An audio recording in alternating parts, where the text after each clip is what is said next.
பிரியமானவர்களே, கர்த்தர் நல்லவர். இந்த நாள் கர்த்தர் உண்டு பண்ணின நாள். இந்த நாளில் நாம் களி கூர்ந்து மகிழுவோம். இந்த நாள் நற்செய்தி அறிவிக்கிற நாள் பாருங்க. கர்த்தர் ரொம்ப ரொம்ப நல்லவர். நல்ல செய்திகளை, நல்ல வார்த்தைகளை ஒவ்வொரு நாளும் நமக்கு அனுப்புகிறார் பாருங்க. நம்ம ஜெபிக்க தொடங்கும் போதே அவர் பதில் கொடுக்கிற தேவன். நம்ம ஜெபிக்கிறதுக்கு முன்னாடியே நமக்கு என்ன தேவை என்பதை அவர் அறிந்து எல்லா ப்ரொவிஷனையும் ஏற்கனவே செய்து வைத்திருக்கிறார். அதனால தான் அவர் ரொம்ப நல்லவர். அவர் சர்வ ஞானி, சர்வ வல்லமையுள்ள தேவன், சர்வ வியாபி, இப்படியெல்லாம் நம்ம சொல்கிறோம் பாருங்க. அவ்வளோ நல்ல தேவன் பாருங்க. இந்த நாள்லையும் கூட ஒரு சில காரியங்களில் நாம் ஜெபிக்கும் பொழுது சில நாட்களாக, சில மாதங்களாக, வருஷங்களாக ஜெபிக்கிறோம், எனக்கு பதில் கிடைக்கிறதில்ல. அது ஏன் அப்படிங்கிறத நம்ம கண்டுபிடிக்கணும். எதனால பதில் கிடைக்காம இருக்கு, ஏன் இந்த ஒரு பிரச்சனைக்கு மட்டும் எனக்கு பதிலே கிடைக்க மாட்டேங்குது, பிரச்சனை தீர்றதே இல்லை அப்படிங்கிற கேள்விகளோடும் சந்தேகத்தோடையும் இந்த செய்திகளை கேட்டுக்கொண்டிருப்பீர்களானால் நிச்சயமாகவே இந்த வார்த்தைகள் உங்களுக்கு ஏற்ற வார்த்தைகள். நிச்சயமாக உங்களுடைய கேள்விகள், சந்தேகங்கள் எல்லாத்துக்கும் பதில் கிடைக்கும் பாருங்க. இன்றைக்கும் தானியேல் 9வது அதிகாரம் 23வது வசனம். தானியேல் 9:23 பாருங்க. தானியேல் ஜெபிக்க தொடங்கும் போதே பரலோகத்திலிருந்து தேவதூதன் பதிலை எடுத்துட்டு வந்துட்டாரு பாருங்க. தானியேல் 9:23, நீ மிகவும் பிரியமானவன், ஆதலால் நீ வேண்டிக் கொள்ள தொடங்கின போதே கட்டளை வெளிப்பட்டது, நான் அதை அறிவிக்க வந்தேன். இப்போதும் சொல்லுகிற வார்த்தையை நீ கவனித்து கேட்டு தரிசனத்தை அறிந்து கொள். தானியேல் அவ்வளோ உருக்கமா பாவரிக்கை செய்து எதனால இந்த மாதிரி பிரச்சனைகள்லாம், அவ இஸ்ரவேல் ஜனங்கள் செய்த பாவங்களை எல்லாம் அறிக்கையிட்டு உட்கார்ந்து ஜெபித்து கொண்டிருக்கிறார். ஜெபிக்க தொடங்கின போதே அங்க பதில் வந்துருச்சு. நீ மிகவும் பிரியமானவன், அதனால் நீ வேண்டிக் கொள்ள தொடங்கின போதே கட்டளை வெளிப்பட்டது, உடனே பதில் கிடைச்சிருச்சு. இது ஒரு வகை. இன்னொரு வகை பாருங்க. அடுத்தது 10வது அதிகாரத்துல 21 நாள் ஒரு ஃபாஸ்டிங் எடுத்திருக்கிறாரு. நல்ல சாப்பாடை சாப்பிடாம ஒரு விதமான உபவாசம் எடுத்திருக்கிறாரு பாருங்க. அது 10வது அதிகாரம், தானியேல் 10வது அதிகாரம் படிச்சீங்கன்னா உங்களுக்கு வழங்கும். 3 வாரம் உபவாசம் எடுத்திருக்கிறாரு. 3வது வசனத்துல பாருங்க, அந்த 3 வாரங்களாகிய நாட்கள் நிறைவேறும் மட்டும் ருசிகரமான அப்பத்தை நான் புசிக்கவும் இல்லை, இறைச்சியும் திராட்சரசமும் என் வாய்க்குள் போகவும் இல்லை, நான் பரிமள தைலம் பூசிக்கொள்ளவும் இல்லை. நல்ல சென்டெல்லாம் போட்டுக்கல, நல்ல ருசியான ஆகாரத்தை சாப்பிடல. இந்த விதமான ஒரு விதமான ஃபாஸ்டிங் ஒரு 3 வாரத்துக்கு 21 நாள் உபவாசம் எடுத்திருக்கிறார். அந்த டைமு ஜபத்துக்கு பதில் கிடைக்க ரொம்ப நாட்கள் ஆன மாதிரி தானியேலுக்கு. எதனால இந்த மாதிரி லேட் ஆகுது அப்படின்னு சொல்லி பார்க்கும்போது, அங்கே பெர்சியாவின் அதிபதி பாருங்க. தானியேல் 10வது அதிகாரம் 12-13வது வசனம் வாசிக்கிறேன் பாருங்க. அப்பொழுது அவன் என்னை நோக்கி, தானியேலே பயப்படாதே, நீ அறிவை அடைகிறதற்கும் உன்னை உன்னுடைய தேவனுக்கு முன்பாக சிறுமைப்படுத்துகிறதற்கும் உன் மனதை செலுத்தின முதல் நாள் துவக்கி உன் வார்த்தைகள் கேட்கப்பட்டது, உன் வார்த்தைகளின் நிமித்தம் நான் வந்தேன். முதல் நாள் நீ ஜெபிக்க தொடங்கின போதே எனக்கு பதில் கிடைச்சிருச்சு, நான் புறப்பட்டு வந்துட்டேன். ஆனா வர்ற வழியில என்ன நடந்தது, என்னென்ன பிரச்சனைகள் இந்த தேவதூதன் சந்தித்தான் அப்படின்னு சொல்லி போடப்பட்டிருக்கு பாருங்க. 13வது வசனம். பெர்சியா ராஜ்யத்தின் அதிபதி 21 நாள் மட்டும் என்னோடு எதிர்த்து நின்றார். நீங்க தானியேல் 21 நாள் ஃபாஸ்டிங் இருந்து ஜெபம் பண்ணிட்டு இருக்கிறாரு, உபவாசித்து ஜெபிச்சிட்டு இருக்கிறாரு. இங்க பெர்சியாவின் அதிபதி 21 நாள் இங்க இவனோட ஒரே போராட்டம் பாருங்க. ஆனாலும் பிரதான அதிபதிகளில் ஒருவனாகிய மிகாவேல் எனக்கு உதவியாக வந்தான், ஆதலால் நான் அங்கே பெர்சியாவின் ராஜாக்கள் இடத்தில் தரித்திருந்தேன். நாங்க ஒரே தடை, பெர்சியாவின் அதிபதி தடை பண்ணதுனால நாங்க நிக்க வேண்டியதா போச்சு அப்படின்னு சொல்லி இந்த தூதன் சொல்றான் பாருங்க. இதுல இருந்து நம்ம கற்றுக்கொள்ள வேண்டிய காரியம் என்ன அப்படிங்கும்போது, ஆவிக்குரிய உலகத்துக்கும் இயற்கை உலகத்துக்கும், அதாவது நம்ம வாழ்ந்து கொண்டிருக்கிற உலகம் இயற்கை உலகம், ஆவிக்குரிய உலகம். அந்த ஆவிக்குரிய உலகத்துக்கும் இயற்கை உலகத்துக்கும் இடையே ஒரு பிரிட்ஜ் மாதிரி இருக்கிறது நம்மளுடைய விசுவாசம் பாருங்க. பிசாசானவன் நம்ம ஜெபத்திற்கு பதில் கொடுக்கப்பட முடியாதபடி பல இடையூறுகளை கொண்டு வர்றான். இங்க இந்த பெர்சியாவின் அதிபதி பாருங்க, அது ஒரு பிசாசின் கிரியை. அந்த மாதிரி நம்மளுடைய ஜெபங்களுக்கு தடை வரும்படிக்கு பல காரியங்களை பிசாசானவன் கொண்டு வரலாம். அவ்விசுவாசம், சந்தேகம், பயம், பலவிதமான வஞ்சனைகள், பொய்யான காரியங்கள் எல்லாம் கொண்டு வந்து நம்ம ஜபத்துக்கு தடை வர வச்சு பாருங்க, நம்ம தொடர்ந்து விசுவாசத்தில் இருக்க முடியாதபடி நம்ம விட்டு கொடுக்கும்படியா பிசாசு பல இடையூறுகளை கொண்டு வந்து வைக்கிறான். ஆனா கர்த்தர் நமக்கு வார்த்தைகளை கொடுத்திருக்கிறார். யாக்கோபு 4வது அதிகாரம் 7வது வசனம் பாருங்க, பிசாசை எப்படி எதிர்த்து நிக்கிறதுன்னு ஆண்டவர் வார்த்தைகளை நம்மளுக்கு கொடுத்திருக்கிறாரு பாருங்க.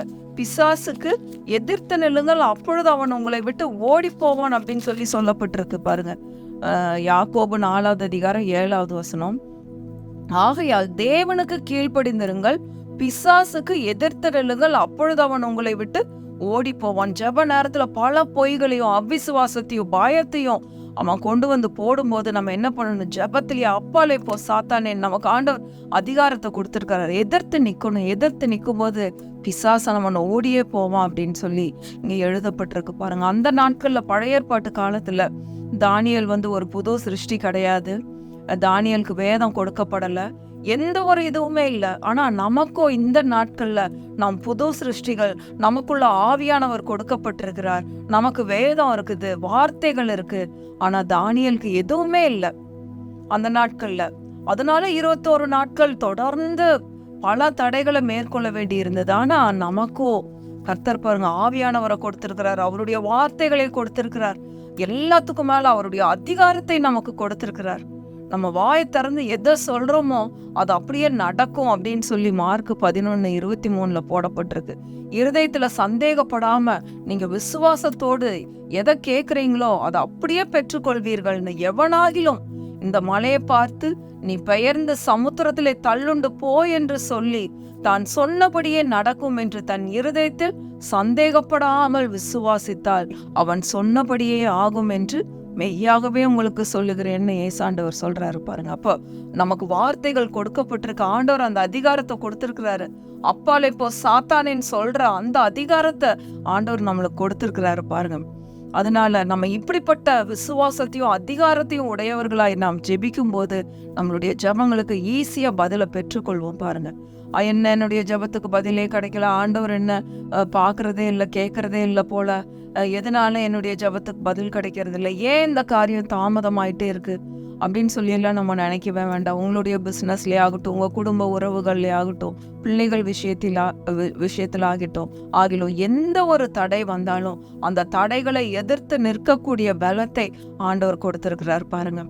பிசினஸ்க்காக ஒரு வசனத்தை சொல்றேன் பாருங்க. உபாகமம் 8வது அதிகாரம் 18வது வசனம். உபாகமம் 8:18 பாருங்க. ஐஸ்வர்யத்தை சம்பாதிக்கிறதற்கான பலனை கொடுக்கிற தேவன். பிரியமானவர்களே, இன்றைக்கு நீங்க நிறைய பிரச்சனைகளின் மத்தியில இருக்கலாம். பண பிரச்சனைகள், கடன் பிரச்சனைகள், அவமானத்திலையும் என்னைக்கு இதெல்லாம் முடியும் அப்படின்றப்ப குற்ற உணர்வுகள்னால நீங்க பீடிக்கப்பட்டிருக்கலாம்.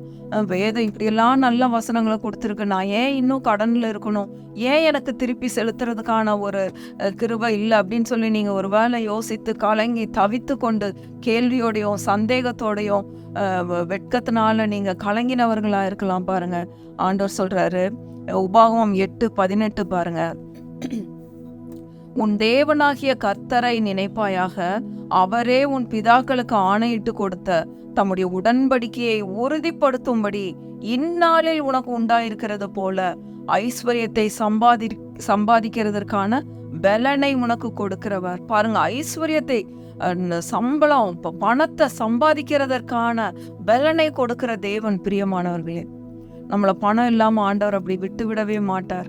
இந்த நாள்ல இந்த புதிய விசுவாசத்தை நாம் கற்றுக்கொள்ளுவோம். ஒவ்வொரு நாளும் சொல்லுவோம், கர்த்தாவே ஐஸ்வர்யத்தை சம்பாதிக்கிறதற்கான பலனை நீங்க கொடுக்கிற தேவன் அப்படின்னு சொல்லி நம்ம ஒவ்வொரு நாளும் சொல்லும் பொழுது புதிய வழி வாய்ப்புகள் உங்களுக்கு திறக்கிறத நீங்க பாப்பீங்க. அடைக்கப்பட்ட கதவுகள் திறக்கப்படுறத பாப்பீங்க. வெண்கல கதவுகள் உடையும் இயேசுவின் நாமத்தினால, இருப்பு தாழ்பால்கள் முறியும் இயேசுவின் நாமத்தினால. இதெல்லாம் பிராக்டிக்கலா நம்ம பார்க்கணும் பாருங்க. இன்னைக்கு காலையில நான் அநேக கேள்விகளோடு ஆண்டவருடைய சமூகத்துல உட்கார்ந்துருந்தேன் பாருங்க. ஆண்டவரே, இதுக்கு என்னென்ன பதில்? நம்ம பிராக்டிக்கல் கிறிஸ்துவர்களா இருக்கணுமே. இது எல்லாத்தையும் எப்படி செய்து முடிக்கிறது? இந்த மாதிரி பிரச்சனையில இருக்கிறவங்க எப்படி ஜெபிக்க முடியும்? ஏன் இந்த மாதிரி காரியங்களுக்கு தாமதம் ஆகுது? இந்த மாதிரி நிறைய ஒவ்வொன்றையும் கேட்டுக்கிட்டு இருந்தேன் பாருங்க. ஜெபத்துல காத்திருக்கும் போது ஆண்டவர் இந்த காரியங்கள் எல்லாம் எனக்கு வெளிப்படுத்தினார் பாருங்க. அவர் தடை செய்யறதே இல்லை. ஆண்டவரிடத்துல எந்த தப்புமே கிடையாது. அவர் எந்த ஆசீர்வாதத்தையும் பிடிச்சு வைக்கிறதே இல்லை. அவர் பணத்தை கொடுக்காம ஒளிச்சு வைக்கிற தேவனே இல்லை. அவர் தாராளமாய் கொடுக்கிற தேவன். நம்ம நல்லா இருக்கணும்னு நினைச்சிருக்கிற தேவன். அவர் நல்ல தேவன். அவரிடத்துல எந்த ஒரு தப்புமே கிடையாது. ஐஸ்வர்யத்தை இப்ப அவர் கொண்டாந்து நம்ம கையில பணமா கொடுக்கறது இல்ல. ஆனா நீங்க எப்படி வேலை செய்யணும் அப்படிங்கிற ஞானத்தை கொடுக்கறாரு. இந்தந்த மாதிரி வேலை செய்யுங்கன்னு சொல்லி அதற்கான ஆட்களை உங்களிடத்துல அனுப்புகிறார். இன்வெஸ்ட்மெண்ட் பணம் முதல்ல இல்லையா, அதற்கான தயவை உண்டு பண்ணுகிறார். நீங்க போய் இதெல்லாம் பண்ணுங்கன்னு சொல்லி ஆண்டவர் டிவைன் கனெக்ஷன்ஸ், தெய்வீக இணைப்பை உங்களுக்கு உண்டு பண்ணுகிற தேவனாயிருக்கிறார். பிரியமானவர்களே, இன்றைக்கு இப்படிப்பட்ட வாக்குத்தத்தங்களை எல்லாம் பிடிச்சு கொள்ளுங்க. கர்த்தாவே, தானியேலுக்கு சொன்னீங்களே, நீ மிகவும் பிரியமானவன், நீ வேண்டிக் கொள்ள தொடங்கும் போதே உனக்கு பதில் கிடைச்சிருச்சுன்னு சொன்னீங்களே. என்னுடைய வாழ்க்கையிலையும் நீங்க இப்படி பதிலை கொடுத்து என்னுடைய வாழ்க்கையில ஐஸ்வர்யத்தை சம்பாதிக்கிறதுக்கான பலனை கொடுத்து என்னுடைய எல்லா கடன்களையும் கட்டி முடிக்க, எல்லாவற்றையும் திருப்பி கொடுக்க நீர் எனக்கு கொடுக்கிற பலத்துக்காக நன்றின்னு சொல்லி ஒவ்வொரு நாளும் சொல்லுங்க. உங்க வீட்டுக்கு நடுவுல, உங்க ஹால்ல நடுவுல நின்று ஒவ்வொரு நாளும் வசனத்தை பிரகடனப்படுத்துங்க. ஒவ்வொரு சுவர்களும் உங்க வார்த்தையை கேட்கட்டும், ஜன்னல் கேட்கட்டும், சுவர் கேட்கட்டும், எல்லா இடத்துலயும் வார்த்தைகள் முழங்கட்டும். நிச்சயமாகவே நீங்கள் பதிலை பெற்றுக்கொள்வீர்கள். நம்மளுடைய தேவன் பதில் கொடுக்கிற தேவன். அவர் பதில கொடுக்காம, ஜெபத்தை கேட்காம இருக்கிற தேவன் அல்ல. நீங்க வேண்டிக் கொள்ள தொடங்கின போதே பதிலை பரலோகத்திலிருந்து அனுப்பிவிட்டார். அதனால நீங்க இந்த நாள்ல, கர்த்தாவே, எனக்கு நீர் இப்படிப்பட்ட பலத்தை கொடுத்துருக்கிறீங்க, நன்றின்னு சொல்லி ஒவ்வொரு நாளும் வார்த்தைகளை அறிக்கை பண்ணுங்க. நிச்சயமாகவே உங்களுடைய வாழ்க்கையில நீங்க செழிப்பை அனுபவிப்பீர்கள். எல்லா பிரச்சனைகளும், கடன்களும் தீர்ந்து நிம்மதியான ஒரு சமாதானமான வாழ்க்கையை வாழ்வீர்கள் என்று இயேசுவின் நாமத்தினால நான் உங்களை வாழ்த்தி ஆசீர்வதிக்கிறேன். கர்த்தர் நல்லவர், அவரை துதியுங்கள், அவர் கிருபை என்றும் உள்ளது. ஆமென், ஆமென், ஆமென்.